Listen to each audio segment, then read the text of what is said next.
Good afternoon बच्चों आज हम लोग सामाजिक विज्ञान के अंतर्गत इतिहास पाठ के 8वें अध्याय में उपन्यास समाज और इतिहास के संबंधों के विषय में अध्ययन करेंगे।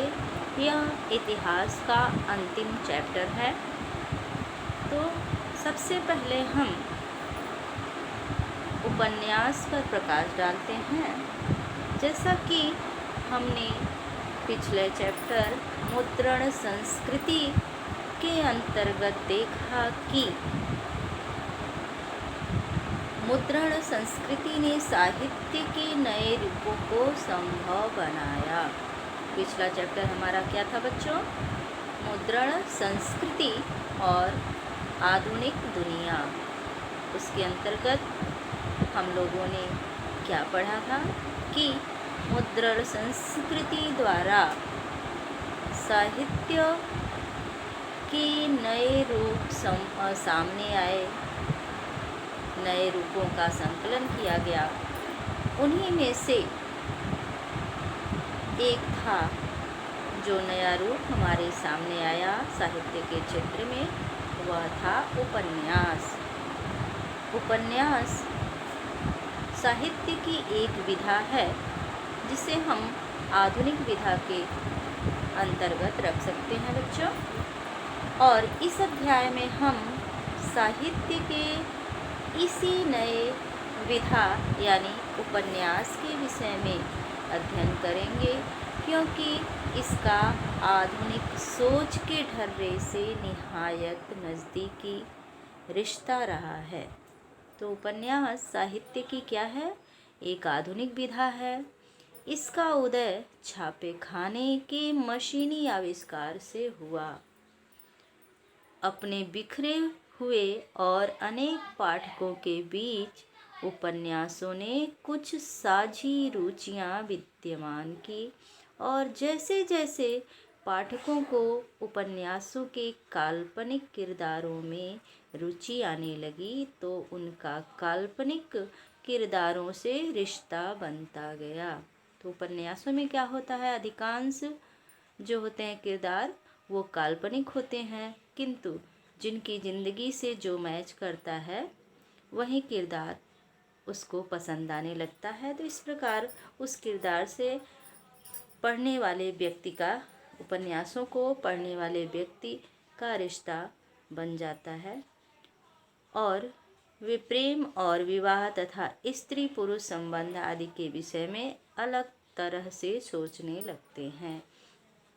तो उपन्यासों के विभिन्न विषय होते हैं। सामाजिक विषय होता है, सांस्कृतिक होता है, धार्मिक होता है, आर्थिक होता है। सभी विषय पर विभिन्न उपन्यासकारों ने समय समय पर उपन्यास लिखे हैं, और जिसके जीवन में जैसी घटनाएं घटित हुई रहती हैं उसी किरदार से वह व्यक्ति अपना काल्पनिक संबंध जोड़ लेता है, जो काल्पनिक किरदार होता है।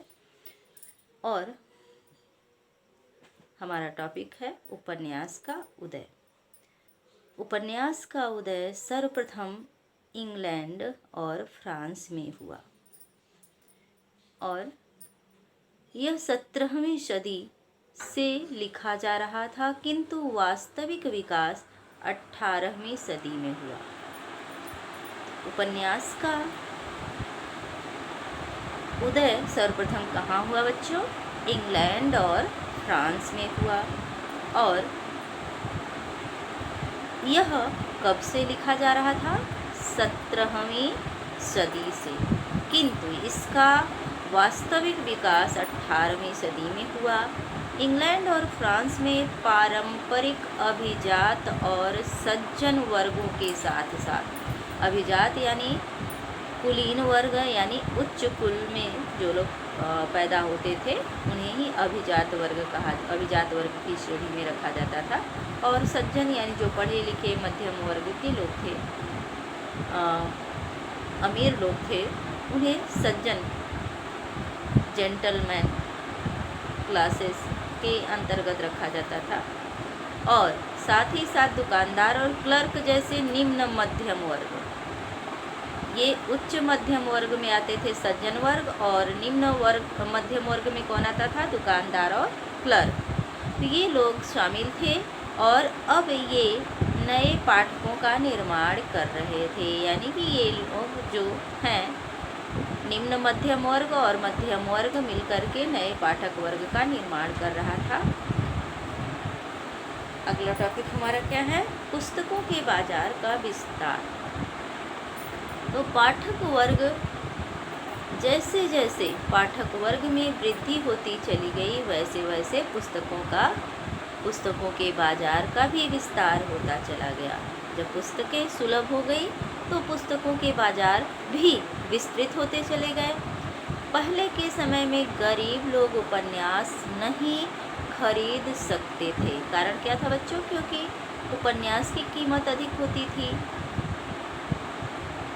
क्योंकि छपाई जो होती थी वह बहुत ही दुष्कर होती थी और महंगी होती थी। लेकिन तकनीकी सुधार ने पुस्तकों की कीमतों में कमी कर दी, जैसा कि आपने पिछले चैप्टर के अंतर्गत पढ़ा है। जैसे जैसे मशीनें परिष्कृत होती चली गई, नई नई मशीनें मार्केट में आती चली गई, और उसी अनुपात में किताबें भी सस्ती होती चली गई। तो शुरू में क्या हुआ कि उपन्यास गरीब लोगों की पहुंच से बाहर होते थे, किंतु जब पुस्तकें सस्ती हो गई, कीमतों में कमी आ गई, तो उपन्यास पढ़ना लोगों का शौक बन गया। 18वीं शताब्दी के मध्य में पुस्तकालयों का संचालन किया गया और हेनरी फील्डिंग और वाटर स्कॉट जैसे लेखक अत्यधिक लोकप्रिय हुए। फ्रांस में प्रशासकों को लगा कि उपन्यासों को घंटे के हिसाब से किराए पर देने से अधिक लाभ होगा। तो अभी भी क्या था कि उपन्यासों की संख्या कम थी और पढ़ने वालों की संख्या अधिक थी। तो फ्रांस में प्रशासकों को क्या लगा बच्चों कि उपन्यास को किराए पर घंटे के हिसाब से लोगों को पढ़ने के लिए दिया जाए तो अधिक फायदा होगा। और उपन्यास विभिन्न प्रकार के होते थे। वाटर स्कॉट ने स्कॉट लोकगीतों को एकत्रित करके स्कॉट वंशावली व उनकी लड़ाइयों के इतिहास पर उपन्यास लिखा था। तो यह एक वर्ग पर लिखा गया उपन्यास था। किसका उपन्यास? वाल्टर स्कॉट का उपन्यास। और इन्होंने किस पर लिखा? स्कॉट वंशावली और उनकी लड़ाइयों को लेकर के लिखा। इसी तरह से सैमुअल रिचर्डसन ने उपन्यास पामेला लिखा, जिसमें दो प्रेमियों के बीच की बात पत्रों के माध्यम से की गई थी। तो इसलिए ये जो है युवा वर्ग की पहली पसंद थी। चार्ल्स रिचर्डसन ने क्या लिखा? पामेला नाम का उपन्यास लिखा, जिसमें क्या था? प्रेम कथा था। और अगला उपन्यास चार्ल्स डिकेंस द्वारा लिखा गया, जिसका नाम था पिकविक पेपर्स। और इसका एक संस्मरण 1836 में एक पत्रिका में छापा गया और यह एक महत्वपूर्ण घटना थी। और इससे लोगों को उपन्यास बाजार में आने से पहले ही उपन्यास की विषय वस्तु पता चल गई। इसलिए यह उपन्यास और भी लोकप्रिय हुआ। जैसा कि आजकल भी पेपर में आर्टिकल्स आते हैं, ठीक उसी तरह से पहला आर्टिकल्स जो छपा था वह किसका था? चार्ल्स डिकेंस के उपन्यास पिकविक पेपर्स का। और अगला टॉपिक है उपन्यास की दुनिया। तो 19वीं शताब्दी में लोगों की रोजमर्रा की जिंदगी उपन्यासकारों का मुख्य विषय बन गई। जब उपन्यासकारों ने देखा कि एक नया पाठक वर्ग तैयार हो रहा है, तो उनकी संख्या और अधिक हो, संख्या को बढ़ाने के लिए, अपने आय को बढ़ाने के लिए उपन्यासकारों ने रोजमर्रा की जिंदगी पर अपनी लेखनी चलानी शुरू कर दी और यह 19वीं शताब्दी में किया गया। यूरोप ने औद्योगिक युग में प्रवेश किया। इसी समय यानी 19वीं शताब्दी में यूरोप में क्या हुआ? औद्योगिक क्रांति हुई और औद्योगिक क्रांति के फलस्वरूप समाज मुख्यतः दो वर्गों में विभाजित हो गया, अमीर और गरीब वर्ग, जिसमें मजदूर वर्ग जो होता था उनका जीवन बहुत ही कष्टमय होता था। इसी विषय को लेकर के यूरोप के उपन्यासकारों ने लिखना शुरू किया। चार्ल्स डिकेंस जैसे उपन्यासकारों ने लोगों के जीवन और चरित्र पर औद्योगिकीकरण के दुष्प्रभावों के विषय में लिखा। तो औद्योगिकीकरण के दुष्प्रभाव के विषय में सर्वप्रथम किसने शुरू किया लिखना? चार्ल्स डिकेंस जैसे उपन्यासकार ने।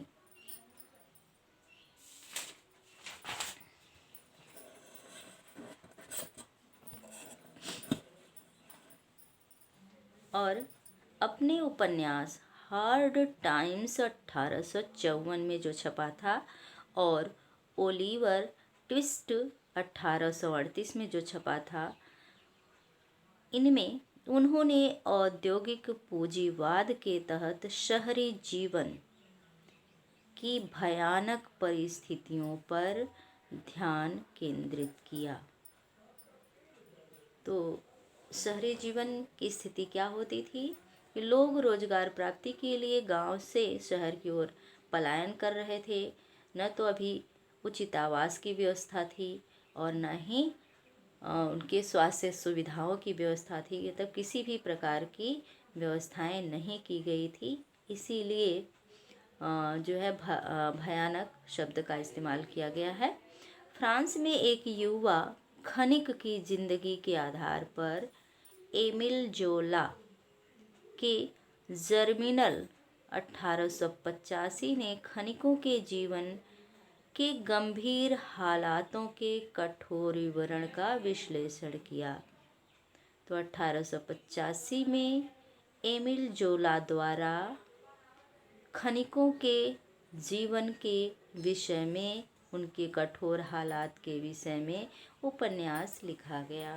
तो इस प्रकार उपन्यासकारों का हम देखते हैं कि उपन्यासकारों का विषय अलग अलग होता था और समाज की दुखती रग को इन्होंने अपने उपन्यास का विषय बनाया। इसीलिए उपन्यास पढ़ने वालों की संख्या बढ़ती चली गई।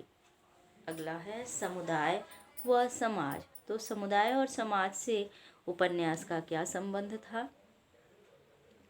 19वीं सदी के उपन्यासकार टॉमस हार्डी इंग्लैंड के तेजी से गायब होते देहाती समुदाय के विषय में लिखा। टॉमस हार्डी कौन थे? इंग्लैंड के उपन्यासकार थे और किस समय के थे? 19वीं शताब्दी के थे। इन्होंने किस विषय पर उपन्यास लिखा बच्चों? देहात का शहरों में तब्दीली अपना विषय इन्होंने बनाया। देहात का क्या? शहरों में तब्दीली यानी देहाती समुदाय के गायब होने पर इन्होंने अपना लेखनी चलाया। हार्डी ने अपने उपन्यास मेयर ऑफ कैस्टरब्रिज में एक सफल अनाज व्यापारी के विषय में लिखा जो कैस्टरब्रिज नामक देहाती शहर का मेयर बन जाता है।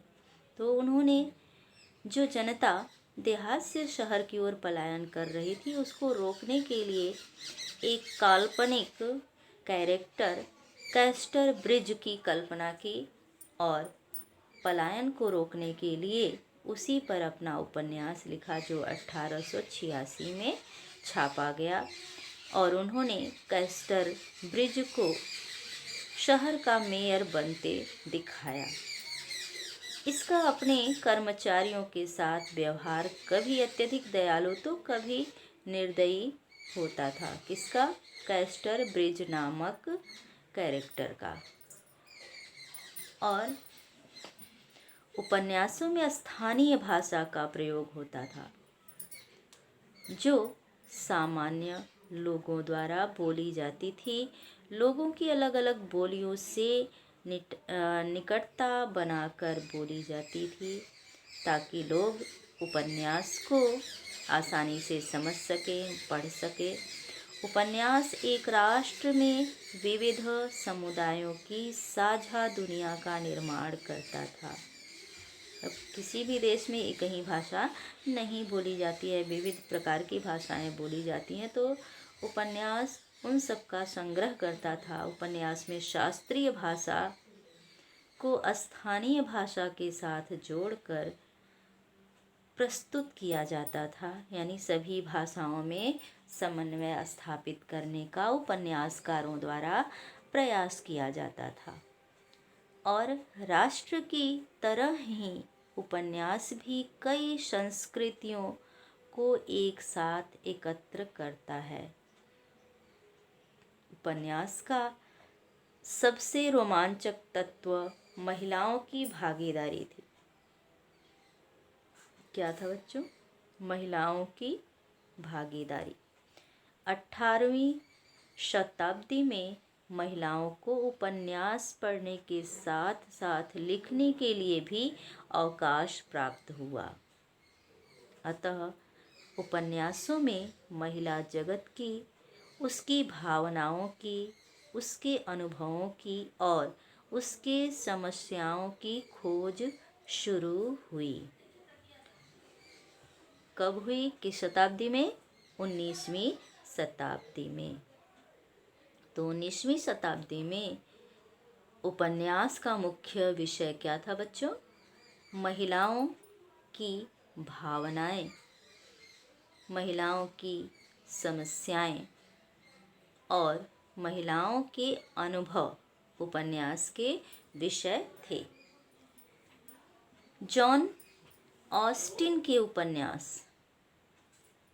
प्राइड एंड प्रिजुडिस, क्या नाम था उपन्यास का? प्राइड एंड प्रिजुडिस में 19वीं शताब्दी के ब्रिटेन के ग्रामीण कुलीन समाज की झलक मिलती है। जॉन ऑस्टिन के उपन्यासों में ऐसे समाज के विषय में सोचने की प्रेरणा मिलती है, जहां महिलाओं को धनी या जायदाद वाले वर खोजकर अच्छी शादियां करने के लिए उत्साहित किया जाता था। तो इन उपन्यासों के द्वारा केवल महिलाओं को अच्छे खुशहाल घरेलू जिंदगी जीने के लिए एक अच्छे वर की तलाश की प्रेरणा दी जाती थी। किसके उपन्यास द्वारा? कौन सा लेखक था? John Austin. क्या करता था? जो 19वीं शताब्दी का उपन्यास लेखक था, वह अपने उपन्यासों में महिलाओं को एक धनी एवं योग्य वर खोजकर खुशहाल जिंदगी जीने की प्रेरणा अपने उपन्यासों के द्वारा प्रदान करता था बच्चों। अगला शार्लॉट ब्रांट। अगला उपन्यासकार कौन था? शार्लॉट ब्रांट। 1847 में प्रकाशित जेन आयर में युवती जेन को स्वतंत्र विचार और दृढ़ व्यक्तित्व वाला दिखाया गया, जबकि उस दौर की महिलाओं को खामोश और शालीन रहने के संस्कार दिए जाते हैं। तो शार्लॉट ब्रांट जो थे, उन्होंने महिलाओं की अलग छवि प्रस्तुत करने का प्रयास किया। कैसा छवि बच्चों? स्वतंत्र विचार और दृढ़ व्यक्तित्व वाला दिखाने का प्रयास किया और कैरेक्टर युवती जेन के रूप में। तब उनके उपन्यास का जो महिला कैरेक्टर थी युवती जेन, उसके माध्यम से शार्लट ब्रांट ने महिलाओं को दृढ़ व्यक्तित्व वाला, दृढ़ इच्छा शक्ति वाला, स्वतंत्र विचार वाला दिखाने का प्रयास किया गया। और लेकिन जेन 10 साल की उम्र में ही बड़ों के पाखंड का जवाब देकर चौंका देती। जेन कैसा कैरेक्टर था? जो महिला कैरेक्टर थी वह मात्र 10 साल की उम्र से ही बड़ों के पाखंडों को यानी गलत बातों का सटीक उत्तर देती थी। तो इस प्रकार महिला पाठकों के मन में जेन का कैरेक्टर घर करता गया, यानी महिलाओं में स्वतंत्र विचारधारा और दृढ़ इच्छा शक्ति बलवती होती चली गई। और इसलिए इन उपन्यासों को महिला वर्ग ने विशेष महत्व दिया, विशेष चाव से पढ़ा।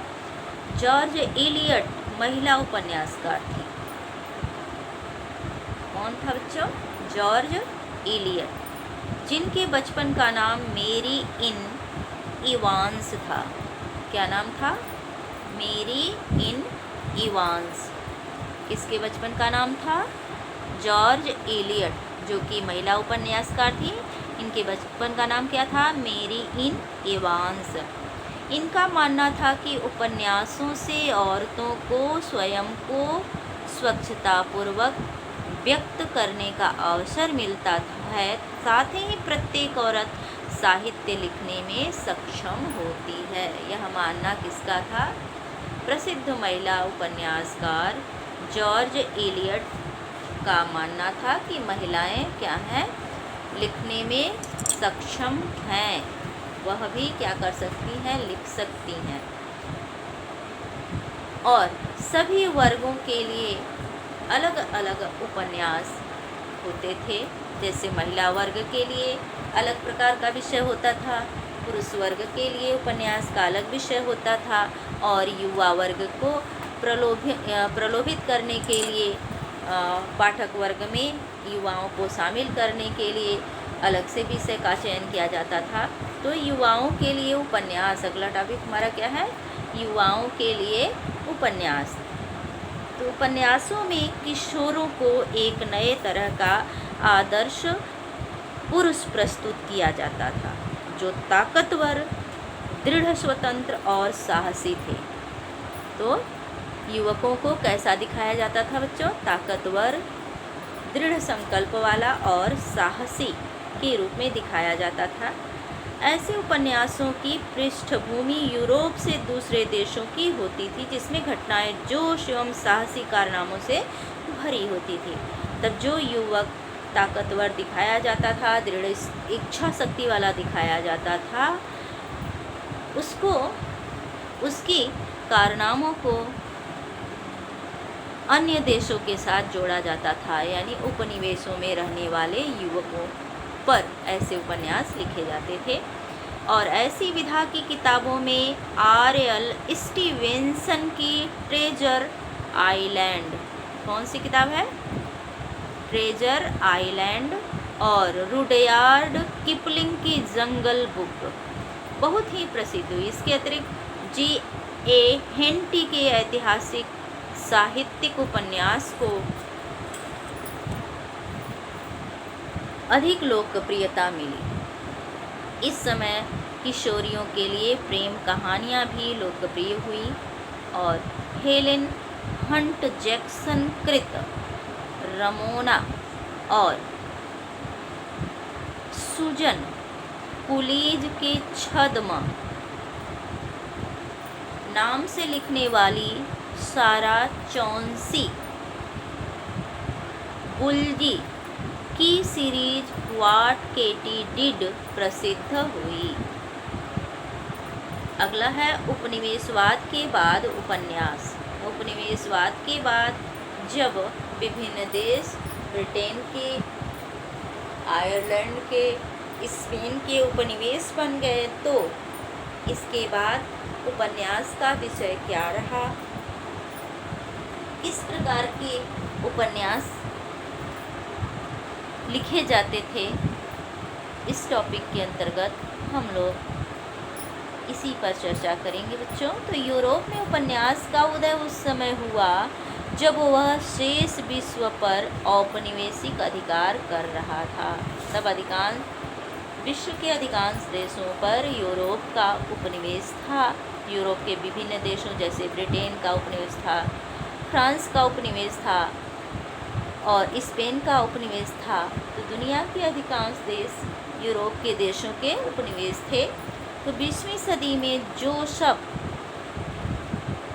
कॉनरेडे जैसे लेखकों ने, क्या नाम था, जोसेफ कॉनरेडे जैसे लेखकों ने अपने उपन्यासों में औपनिवेशिक गुलामी के गलत पक्ष को उजागर किया और 19वीं शताब्दी के अंग्रेज उपन्यासकार रेनॉल्ड एफ मारियन क्रॉफोर्ड और मेरी कोरेली औपनिवेशिक भारत में अधिक लोकप्रिय हुई। तब जब भारत में अंग्रेजों का शासन था तो उस समय के प्रमुख उपन्यासकार कौन कौन थे? रेनॉल्ड थे, एफ मारियन क्रॉफोर्ड थे और मेरी कोरेली थी। भारत में रेनॉल्ड का पिकविक ब्रॉड, क्या उपन्यास का नाम था? पिकविक ब्रॉड किसका था? लेखक कौन था? रेनॉल्ड। और चार्ल्स डिकेंस के पिकविक पेपर्स, एक का क्या है? पिकविक ब्रॉड है, एक का पिकविक पेपर्स है। तो पिकविक ब्रॉड किसका है? रेनॉल्ड का है और पिकविक पेपर्स चार्ल्स डिकेंस का प्रसिद्ध उपन्यास है की तुलना में अधिक प्रसिद्ध हुआ। तो पिकविक ब्रॉड की तुलना में पिकविक पेपर्स अधिक प्रसिद्ध हुआ भारत में। अगला टॉपिक हमारा है भारत में उपन्यास का विकास। तो अभी हम यूरोप में उपन्यास के विकास के विषय में अध्ययन कर रहे थे। अब हम लोग भारत में उपन्यास का विकास किस प्रकार हुआ, इस विषय में चर्चा करेंगे बच्चों। तो भारत में गद्य कथाएं पहले से लिखी जा रही थी। कौन सी कथा? गद्य कथा। उदाहरण के लिए बाणभट्ट ने 7वीं शताब्दी में संस्कृत में कादम्बरी आप लोग पढ़ती ही हैं, बाणभट्ट की जो रचना है, तथा विष्णु शर्मा ने 3री शताब्दी में पंचतंत्र विष्णु शर्मा की प्रसिद्ध बुक है। तो भारत में ये जो है गद्य कथा के रूप में पहले ही लिखी जा चुकी थी। भारत में आधुनिक उपन्यास का विकास 19वीं सदी में पश्चिमी उपन्यास से हुआ, जिसमें भारतीय भाषाओं, छपाई और पाठक वर्ग के विकास से इसको बढ़ावा मिला। यहाँ आधुनिक उपन्यासकार बंगाली और मराठी में लिखे गए। तब आधुनिक उपन्यास जो लिखे गए वो बंगाली और मराठी भाषा में लिखे गए। मराठी के आरंभिक उपन्यास बाबा पदमड़जी के यमुना पर्यटन, ये लेखक हैं बाबा पदमड़जी और इनका उपन्यास क्या था? यमुना पर्यटन। 1857 के बाद लक्ष्मण मोरेश्वर हाल्वेकृत मुक्तामाला, लक्ष्मण मोरेश्वर हाल्वेकृत मुक्तामाला 1861 में आया। और 19वीं शताब्दी के अग्रणी उपन्यासकारों ने किसी न किसी उद्देश्य को लेकर उपन्यास रचे। मतलब फिजूल मनोरंजन के लिए उपन्यास नहीं रचा गया, बल्कि इनका कोई न कोई एक विशेष विषय होता था। विभिन्न क्षेत्रीय भाषाओं में उपन्यासों के अनुवाद से उपन्यास की लोकप्रियता तो बढ़ी, परंतु इसका कई और क्षेत्रों में भी विकास हुआ। और अगला टॉपिक हमारा है दक्षिण भारत में उपन्यास।